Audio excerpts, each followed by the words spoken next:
Kjo është pjesa tjetër e historisë së De Geert, ajo që ndodh përtej dyerve të magazinës, një rrëfim për njerëzit e terrenit, për dinamikën e shitjes dhe për mënyrën se si një vizion bëhet realitet, çdo ditë në çdo qytet.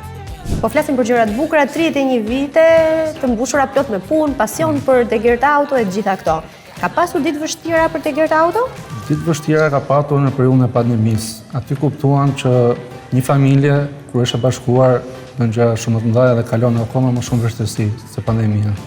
Patjetër, dhe sigurisht pas pandemisë ju erdhët dhe në këto godinat e reja, apo jo? Po, erdhëm këto godinat e reja dhe mbas pandemisë ne kishim një boom super të madh, të cilët kjo është kena ndërtuar. Pra jo çdo ditë e keqe vjen për keq, po ndonjëherë ato ditët e këqija të ndihmojnë për të shkuar më përpara. Ditët e këqija kupton që je për familjen shumë më të madhe. Përveç trajnimit të punonjësve të De Geert, pra të kompanisë MØM, po themi, me serviset dhe me bashkëpunëtorët e tjerë, pra me mekanikët e serviseve, funksionon një lloj trajnimi për të përdorur pjesët tuaja të këmbimit?